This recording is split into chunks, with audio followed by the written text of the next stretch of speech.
Hello दोस्तों, आप study के ऑनलाइन प्लेटफॉर्म में आपका स्वागत है। तो आज की क्लास में होने वाला है जो राजस्थान जीके के जो 300 क्वेश्चन की क्लास होने वाली है, 7 फेरों वाली महा सीरीज होने वाली है 300 क्वेश्चन की, जो काफ़ी इंपॉर्टेंट क्लास है। जो राजस्थान की हिस्ट्री है उससे लेके ये क्लास होने वाली है। RPSC, REET, patwari, Rajasthan police, computer teacher, LDC, LSC, agriculture supervisor, AOW, महिला सुपरवाइजर के लिए ये काफ़ी इंपॉर्टेंट क्लास है। तो स्टार्ट करते हैं आज की क्लास का फर्स्ट क्वेश्चन है कि शासक के शासन काल में जावर में चांदी की खान निकल आई। तो जावर की एक खान की शासन काल में जावर है, उदयपुर में है, उदयपुर में है जावर में। ठीक है, जावर उदयपुर में। इसका राइट आंसर क्या है? सी ऑप्शन है, महाराणा लक्ष्य सिंह इसका राइट आंसर है। महाराणा, शायद आपने सुना होगा महाराणा लाखा भी इनको बोलते हैं, महाराणा लाखा भी इनको बोलते हैं।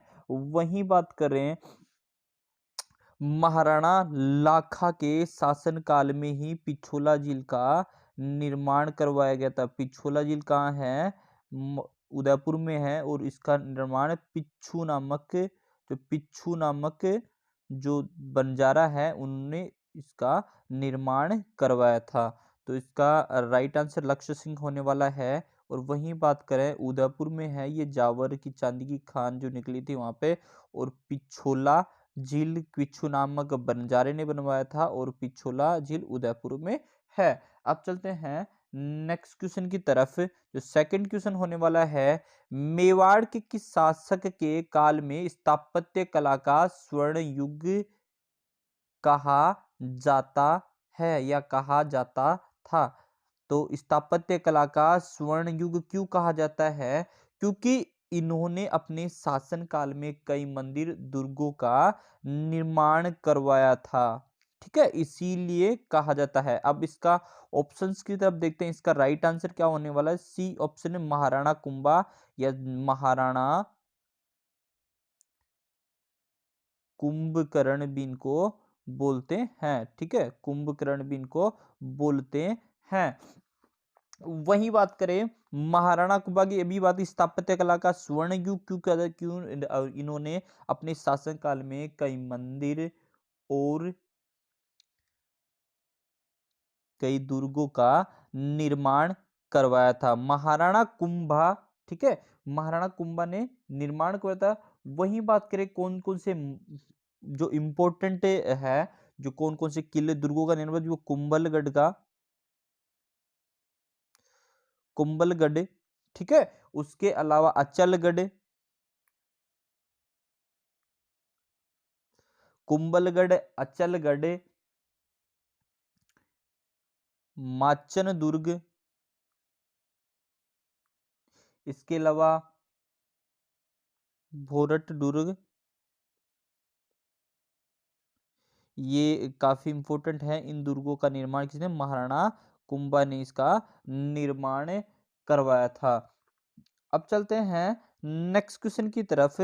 जो थर्ड क्वेश्चन होने वाला है, 1934 में महात्मा गांधी ने राजस्थान के दौरे में सर्वप्रथम किस स्थान पे आए थे? जो 1934 में वो दौरा हुआ था, जो हरिजन मिलाप के नाम से जाना हरिजन दौरा है, उसमें सबसे पहले कहाँ आए थे? इसका राइट आंसर बी ऑप्शन है, अजमेर आए थे। अजमेर इसका राइट आंसर है। अब चलते हैं नेक्स्ट क्वेश्चन की तरफ। चित्तौड़ आक्रमण के समय अलाउद्दीन खिलजी का कौन सा दरबारी कवि उनके साथ था? इसका राइट आंसर है सी ऑप्शन, अमीर खुसरो इसका राइट आंसर है। अब अलाउद्दीन खिलजी ने चित्तौड़ आक्रमण किया था, तब किसके साथ युद्ध लड़ा? राजा रतन सिंह, जो महाराणा रतन सिंह है, राजा रतन सिंह, महाराणा रतन सिंह के साथ ये युद्ध हुआ था। और शायद आप रानी पद्मिनी के बारे में तो जानते हो, रानी पद्मिनी, ठीक है, रानी पद्मिनी ने इस दौरान जोहर किया था। ये जोहर काफी, चित्तौड़ का जोहर काफी प्रचलित है, काफी प्रसिद्ध है।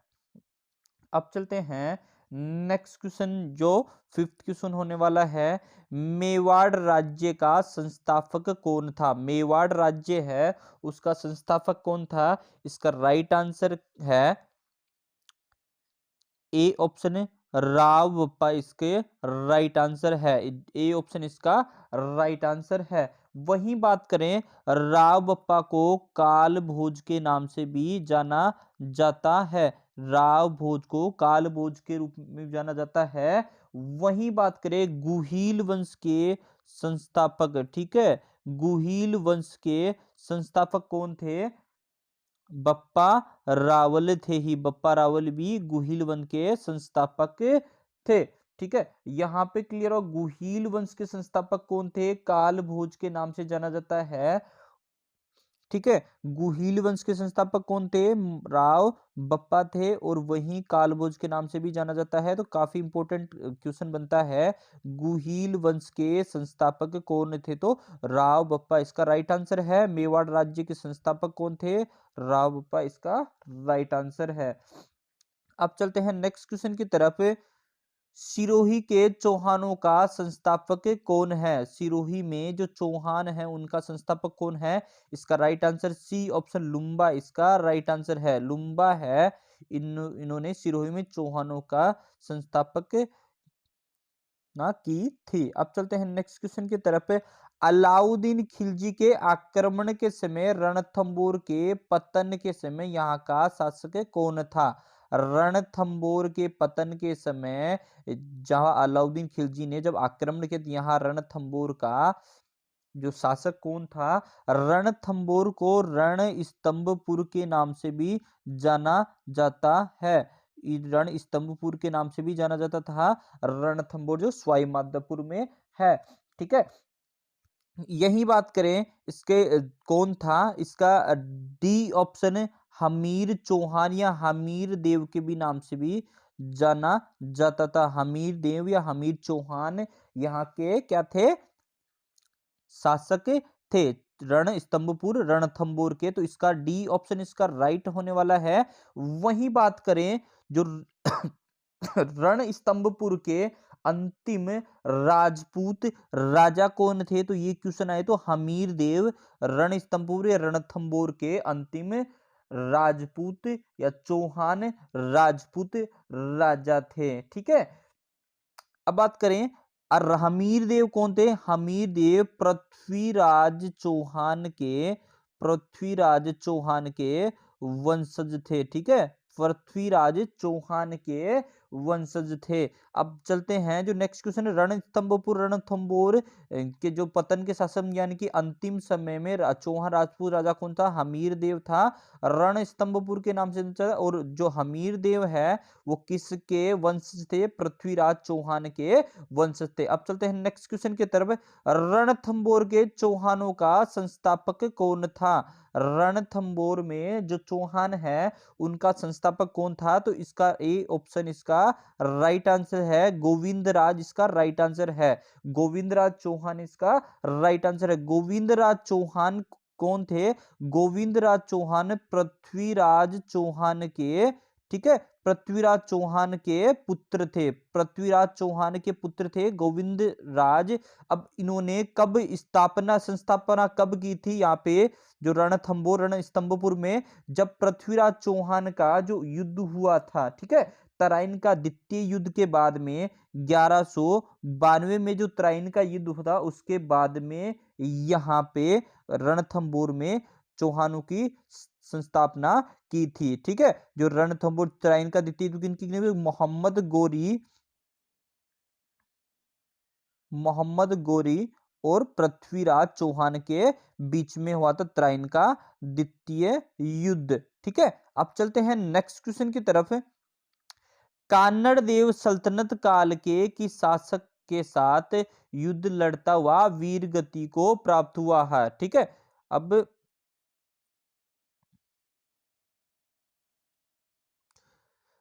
कान्नड़ देव सल्तनत काल के किस शासक के साथ युद्ध लड़ता हुआ वीरगति को प्राप्त हो गया था? तो इसका बी ऑप्शन इसका राइट आंसर है।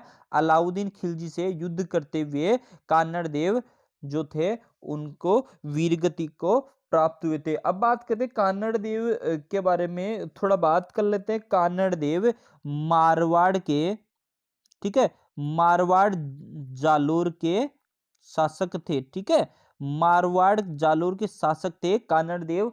इन्होंने जब 1298 ईस्वी में अलाउद्दीन खिलजी गुजरात पर आक्रमण करने वाले थे, ठीक है, गुजरात पर आक्रमण करने वाले थे, तब गुजरात में सीधा रास्ता जाने का मारवाड़ से ही सीधा रास्ता था। ठीक है, मारवाड़ से सीधा रास्ता था, इसलिए अलाउद्दीन खिलजी ने वहां से जाने के लिए उनसे इजाजत मांगी थी, लेकिन कानड़ देव ने उनका विरोध किया था। तो शाही सेना थी, जो अलाउद्दीन खिलजी की शाही सेना थी, उसका उलग खां और नुसरत खां के नेतृत्व में गुजरात भेजा गया था। तो उसके बाद मारवाड़ में इन्होंने क्लियर मना कर दिया था कि वो उसको अलाउ नहीं किया था। ठीक है, तो उसके बाद में जो शाही सेना है, जो अलाउद्दीन खिलजी की शाही सेना है, वो मारवाड़ से ना होकर मेवाड़ से होकर गई थी। मेवाड़ के राजा ने इसका कोई विरोध नहीं किया। गुजरात में, ठीक है, गुजरात को जब इन्होंने, जो सोमनाथ मंदिर है, सोमनाथ मंदिर को लूटकर, गुजरात और सोमनाथ को लूटकर जब शाही सेना वापस आ रही थी, शाही सेना मारवाड़ से होकर वापस आ रही थी, तब जो कानड़ देव थे उन्होंने अपने जो मंत्री थे जेता और देवड़ा को उलग खां के पास भेजा था। ठीक है, उलग खां के पास क्यों भेजा था? उनकी स्थिति देखने के लिए, उनको मजा छकाने के लिए, कि हाँ, कि यहां से उनको मजा छकाने के लिए, शाही सेना को मजा छकाने के लिए उन्होंने उलग खां के पास भेजा। जब जेता और देवड़ा वापस आए तो उन्होंने अभी ये स्थिति अच्छी नहीं बताई और कुछ दिन बाद में आक्रमण करने की बात बताई, जो कानड़ देव थे उनको। और कुछ दिन बाद में, उस समय शाही सेना में, जिस समय कानड़ देव ने शाही सेना पे आक्रमण किया था, तब उनको धन दौलत जो सोमनाथ से लूट कर लेके आए थे, उसको लेकर लड़ाई चल रही थी। उसी का फायदा उठाते हुए कानड़ देव ने शाही सेना को ही लूट लिया। ठीक है, शाही सेना को लूट के जो सोमनाथ से जितना भी सोना लेके आए थे, वो धन दौलत लूट लिया। वहीं बात करें, इसका खबर जब उलग खां वहां से बचकर भाग गए, जब अलाउद्दीन खिलजी को ये बात बताई, उसके बाद में अलाउद्दीन खिलजी ने कुछ समय बाद में कानड़ देव पे आक्रमण कर दिया। अलग अलग बुक्स में अलग अलग बातें हैं, आक्रमण के कारण अलग अलग कारण बताए जा रहे हैं। तो यही तो अब देखते हैं जो नेक्स्ट क्वेश्चन होने वाला है, जो 10 नंबर का क्वेश्चन,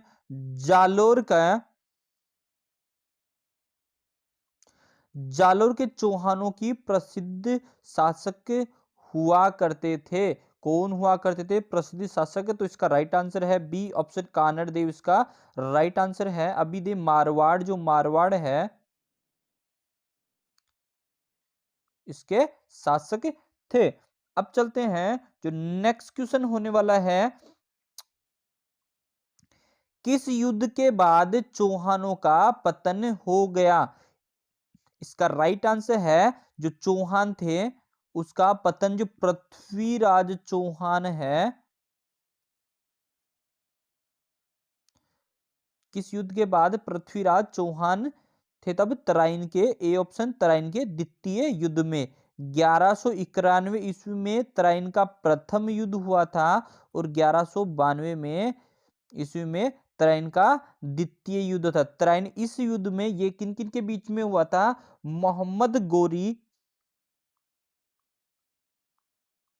मोहम्मद गोरी और पृथ्वीराज के बीच में जो तराइन का प्रथम और द्वितीय युद्ध लड़ा गया था, प्रथम जो तराइन का प्रथम युद्ध हुआ था उसमें पृथ्वीराज चौहान है वो विजय हुए थे, और लेकिन तराइन का द्वितीय युद्ध हुआ था जब मोहम्मद गोरी इसमें विजय हुए थे। उसी के बाद में जो गोविंद राज थे, ध्यान रखिएगा, जो गोविंद राज थे, गोविंद राज जो पृथ्वीराज चौहान के पुत्र थे, उन्होंने रणथंबोर में जाकर चौहानों का संस्थापना की थी। ध्यान रखिएगा, चौहानों की संस्थापना गोविंदराज तराइन के द्वितीय युद्ध के बाद में ही की थी, रणथंबोर रणस्तंभपुर में। अब चलते हैं नेक्स्ट क्वेश्चन की तरफ। ख्वाजा मोइनुद्दीन चिश्ती भारत में किस शासक के काल में आया था? इसका राइट आंसर क्या होने वाला? बी ऑप्शन, पृथ्वीराज चौहान तृतीय के काल में, जब 1192 का जो तराइन का द्वितीय युद्ध हुआ था उसके बाद में आए थे, उसके दरमियान ही आए थे जो ख्वाजा मोइनुद्दीन चिश्ती है वो। अब ध्यान रखिए, अजमेर में ख्वाजा मोइनुद्दीन चिश्ती की दरगाह है। ध्यान रखिएगा, ख्वाजा मोइनुद्दीन चिश्ती की दरगाह कहाँ है? अजमेर में है। ठीक है, अजमेर में ख्वाजा मोइनुद्दीन चिश्ती की दरगाह है। अब चलते हैं, जो 1152 तराइन का द्वितीय युद्ध हुआ था पृथ्वीराज चौहान और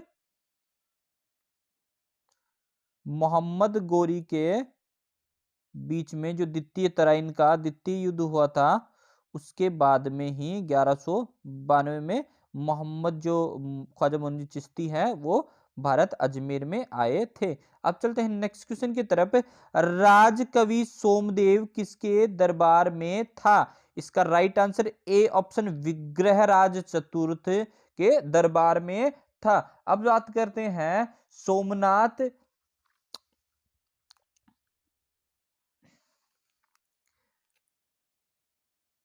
बात कर लेते हैं अब। विग्रहराज को बीसल देव के नाम से भी जाना जाता है। ठीक है, बीसल देव के नाम से भी जाना जाता है। जो विग्रहराज चतुर्थ है उनको बीसल देव के भी नाम से, और जो राज के भी सोमदेव है उसकी एक प्रसिद्ध जो ग्रंथ है ललित विग्रहराज, ललित विग्रहराज है। इसमें बीसल देव के आश्रयदाता के रूप में प्रशंसा की गई है। जो ललित विग्रहराज है जो किसके द्वारा लिखा गया है? सोमदेव के द्वारा लिखा गया है। किस पे है? बीसल देव पे लिखा गया है। इसमें बीसल देव के आश्रयदाता के रूप में उनकी प्रशंसा की है। अब चलते हैं नेक्स्ट क्वेश्चन की तरफ। चौहानों का सर्वाधिक विस्तार किस शासक के काल में हुआ था? इसका राइट आंसर है सी ऑप्शन, विग्रहराज बीसल देव है, बीसल देव के शासन काल में हुआ था। ठीक है, बीसल देव इनका नाम था और इन्होंने दिल्ली पर भी विजय पाई थी। ठीक है, ये काफी महत्वपूर्ण है। दिल्ली पे विजय पाने वाले कौन से राजा थे? चौहान राजा कौन से थे? बीसल देव विग्रहराज चतुर्थ थे। अब चलते हैं नेक्स्ट क्वेश्चन की तरफ। सांबर के चौहानों का संस्थापक है, इसका राइट आंसर क्या होने वाला है? सी ऑप्शन, वासुदेव इसका राइट आंसर है। जो सांभर झील का निर्माण किसने करवाया था? सांभर झील का निर्माण भी वासुदेव ने ही करवाया था। इसका राइट आंसर वासुदेव है। वासुदेव चौहान चौहानों के संस्थापक थे, चौहान जो सांबर में। और वही बात करें, जो सांबर झील के जो सांबर के चौहान हैं उनकी कुल देवी कौन थी? शाकंभरी माता। ठीक है, शाकंभरी माता चौहानों की कुल देवी थी। अजमेर और सांबर के चौहानों की कुल देवी कौन सी? शाकंभरी माता। तो काफी इंपॉर्टेंट क्वेश्चन है। वासुदेव चौहान जो सांबर के संस्थापक थे सांबर के, वही सांबर झील का निर्माण भी वासुदेव ने ही करवाया था, वासुदेव चौहान ने ही करवाया था। और शाकंभरी माता किनकी कुल देवी है? चौहानों की, अजमेर और सांबर के चौहानों की कुल देवी है। अब चलते हैं नेक्स्ट क्वेश्चन की तरफ। किस शासन ने 5 विद्याशालाओं का निर्माण करवाया? इसका राइट आंसर क्या होने वाला है? सी ऑप्शन है, स्वाई जयसिंह इसका राइट आंसर है। जो स्वाई जयसिंह ने 5 विद्याशाला जो निर्माण करवाया था वो कहाँ कहाँ थी? जयपुर, दिल्ली, उज्जैन, बनारस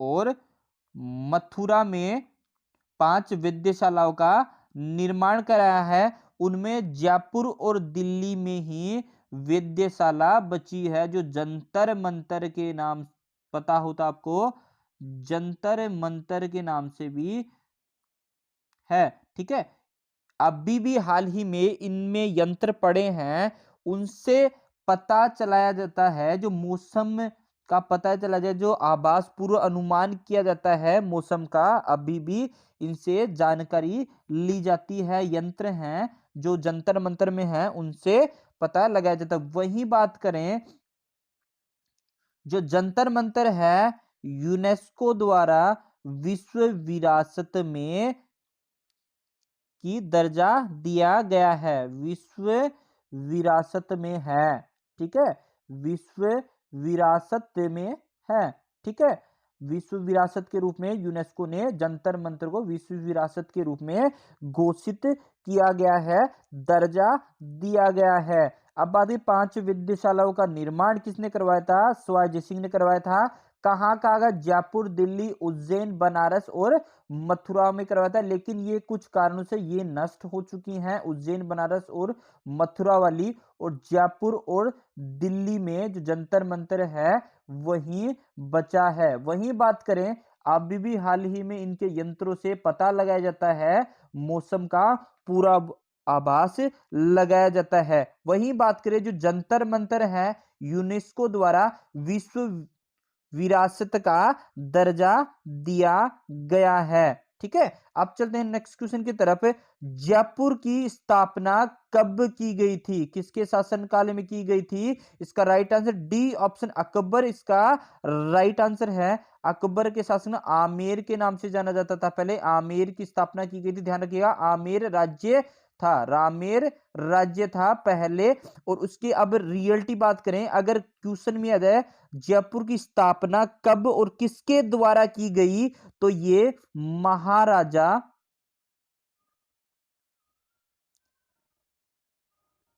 स्वाई जयसिंह द्वितीय द्वारा की गई थी। ठीक है, स्वाई जयसिंह द्वितीय द्वारा जयपुर की स्थापना की गई थी। कब की गई थी? 17 नवंबर 1727 में जयपुर की स्थापना की गई थी। वही बात करें 2019 में यूनेस्को ने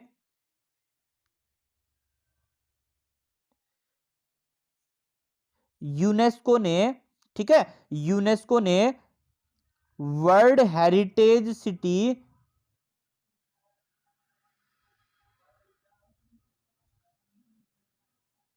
सिटी का दर्जा दिया है जयपुर शहर को। ध्यान रखिएगा, यूनेस्को ने वर्ल्ड हेरिटेज सिटी का 2019 में, जुलाई 2019 में दर्जा दिया है। अब बात करें जयपुर की स्थापना कब की गई थी? अकबर के शासनकाल में की गई थी। वही बात करें, अगर ये तो जयपुर की स्थापना किसके द्वारा की गई? महाराजा स्वाई जयसिंह द्वितीय ने की, 17 नवंबर 1727 में की गई। वही बात करें तो 2019 जुलाई 2019 में यूनेस्को ने वर्ल्ड हेरिटेज सिटी का दर्जा दिया गया है जयपुर शहर को। अब चलते हैं नेक्स्ट क्वेश्चन की तरफ। रणथंबोर के चौहानों का संस्थापक कौन था? तो रणथंबोर के चौहान है, उनका संस्थापक कौन था? इसका right answer A option Govind Raj इसका राइट आंसर है। गोविंद राज पृथ्वीराज चौहान के, ठीक है, पृथ्वीराज चौहान के पुत्र थे। और कब किया? तराइन के द्वितीय युद्ध के बाद में 1192 ईस्वी के बाद में चौहानों का संस्थापना की गई थी, जो 1192 में जो तराइन का द्वितीय मोहम्मद गोरी और पृथ्वीराज चौहान के बीच में हुआ था। उसके बाद में रणथंबोर में चौहानों की संस्थापना की गई थी गोविंदराज के द्वारा। अब चलते हैं नेक्स्ट क्वेश्चन की तरफ। बिहारी सतसई की रचना किस शासन के शासनकाल में हुई थी? बिहारी सतसई की रचना कब हुई थी? इसका right answer B option Mirza Raja Jaisingh इसका राइट आंसर है। इनको जयसिंह प्रथम के रूप में भी जाना जाता है। ठीक है, जयसिंह प्रथम के रूप में भी जाना जाता है। पृथ्वीराज जो थे, बिहारी सतसई जो कवि बिहारी है उनकी रचना है, जो बिहारी सतसई है कवि बिहारी की रचना है। ठीक है, कवि बिहारी की रचना है। ठीक है, वही बात करते हैं हम मिर्जा राजा जो जयसिंह है, उनको मिर्जा राजा की उपाधि किसने दी थी? शाहजहां ने मिर्जा राजा की उपाधि दी थी। ठीक है, शाहजहां ने सवाई जयसिंह है जो जयसिंह को, राजा जयसिंह को मिर्जा राजा की उपाधि शाहजहां ने दी थी। ठीक है, ये काफी इंपॉर्टेंट है। जो मिर्जा राजा की उपाधि जयसिंह को किसने दी थी? शाहजहां ने दी थी। ठीक है, और कौन थे ये जो सवाई जयसिंह थे, जो सॉरी मिर्जा राजा जयसिंह थे, कौन थे? मुगल सेना के, ठीक है, जो राजपूत सेनापति थे। ठीक है, राजपूत सेनापति थे। अब इंपॉर्टेंट क्वेश्चन क्या बनता है? बिहारी सतसई की किसकी रचना है? कवि बिहारी की रचना है। और वही बात करें किसके शासनकाल में की गई थी? मिर्जा राजा जयसिंह के शासनकाल में की गई थी। वही बात करें मिर्जा राजा की उपाधि किसके द्वारा दी गई जयसिंह को? शाहजहां द्वारा दी गई। मिर्जा राजा जयसिंह थे किसके? मुगल राजपूत सेना के सेनापति थे। अब चलते हैं नेक्स्ट क्वेश्चन की तरफ। पुरंदर की संधि शिवाजी व औरंगजेब के मध्य मिर्जा राजा जयसिंह के प्रयासों से कब हुई? तो इसका राइट आंसर है 11 जून 1665 में पुरंदर की संधि हुई थी। जब मिर्जा राजा जयसिंह जो औरंगजेब, ठीक है, तो औरंगजेब के सेनापति, सेना के सेनापति थे, तो मिर्जा राजा जयसिंह द्वारा जो छत्रपति शिवाजी को पुरंदर के किले में घेर लिया गया था, उसके बाद में ये संधि हुई थी। तो इसका राइट आंसर ए ऑप्शन इसका राइट आंसर है। अब चलते हैं नेक्स्ट क्वेश्चन की तरफ। मिर्जा राजा जयसिंह को मिर्जा राजा की पदवी किसके द्वारा दी गई? इसका राइट आंसर है सी ऑप्शन शाहजहां द्वारा दी गई थी। इसका राइट आंसर सी ऑप्शन इसका राइट आंसर है। अब चलते हैं नेक्स्ट क्वेश्चन। आमेर का कौन सा शासक अकबर के नवरत्नों में से एक था? तो आमेर का कौन सा शासक है जो अकबर के नवरत्नों में से एक था? इसका right answer C option Mansingh इसका राइट आंसर है। मानसिंह कौन था? अकबर का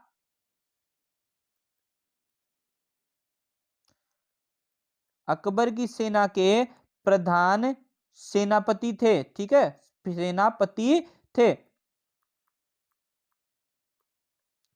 वही बात करें 1576 ईस्वी में 21 जून को हल्दी घाटी का युद्ध अकबर के जो 1576 ईस्वी में 21 जून को जो हल्दी घाटी का युद्ध लड़ा गया था, वो किसके किसके बीच में हुआ था? महाराणा प्रताप और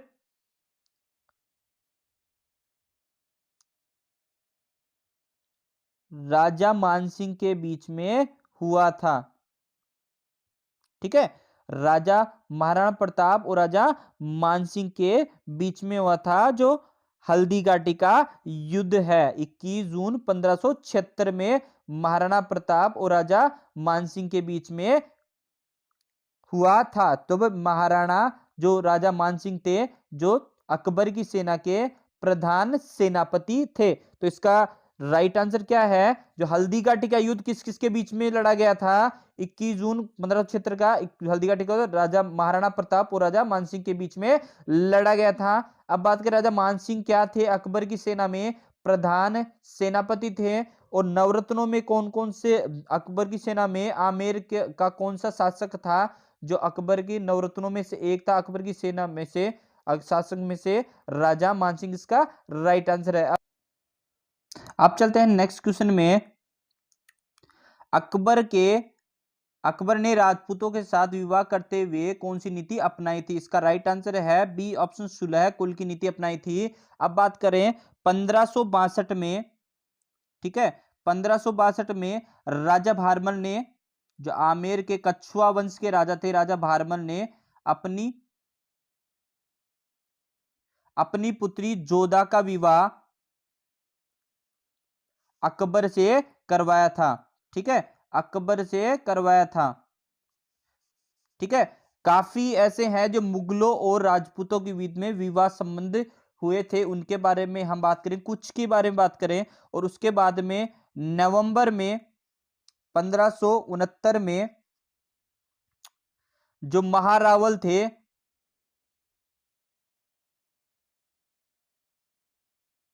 जैसलमेर के महारावल थे हरिराज सिंह ने अपनी पुत्री जो नाथीबाई थी उसका विवाह अकबर से करवाया था। ठीक है, तो सुलह कुल की नीति थी उसका उसके बारे में उसकी अपनाई सुलह कुल की नीति। 1562 में अकबर और जोधा का विवाह राजा भारमल ने करवाया था, जो कछुआ वंश के शासक थे। और जो हरिराज सिंह थे जो जैसलमेर के शासक थे, उनने अपनी पुत्री नाथीबाई का विवाह अकबर से 1569 में करवाया था। अब चलते हैं नेक्स्ट क्वेश्चन की तरफ। चंद्रवरदाई ने राजपूतों की उत्पत्ति मानी थी। इसका राइट आंसर ए ऑप्शन, अग्निकुंड से मानी थी। चंद्रवरदाई ने पृथ्वीराज रासो में, चंद्रवरदाई लिखी हुई है, जो पृथ्वीराज रासो है, ठीक है, पृथ्वीराज रासो है, पृथ्वीराज रासो में यह बताया था जब महर्षि जो वशिष्ठ थे, महर्षि वशिष्ठ जो आबू पर्वत पर यज्ञ कर रहे थे, तब बताया था कि उसके बाद में राजपूतों की उत्पत्ति हुई है। ठीक है, राजपूतों की उत्पत्ति किसके द्वारा मानी जाती है? अग्नि कुंड के द्वारा, चंद्रवरदाई द्वारा पृथ्वीराज रासो में बताया गया है, लिखा गया है। अब चलते हैं नेक्स्ट क्वेश्चन की तरफ। प्राचीन भारत का स्वर्ण युग कहलाता है। प्राचीन भारत का स्वर्ण युग कौन सा? गुप्त काल कहलाता है। ठीक है, प्राचीन भारत का जो स्वर्ण युग गुप्त काल कहलाता है। गुप्त काल जो प्राचीन भारत 320 ईस्वी से 335 ईस्वी तक था। अब गुप्त काल क्यों कहला जाता है? क्योंकि 320 से लेके 335 तक जो स्वर्ण युग इसीलिए कहलाता है क्योंकि गुप्त काल में विज्ञान प्रौद्योगिकी से लेकर साहित्य, स्थापत्य और मूर्ति कला के क्षेत्र में प्रतिमान स्थापित किए थे, इसीलिए। और इसी गुप्त काल में जो महान विद्वान हैं आर्यभट्ट, कालिदास, बारमीदा, जो 0.0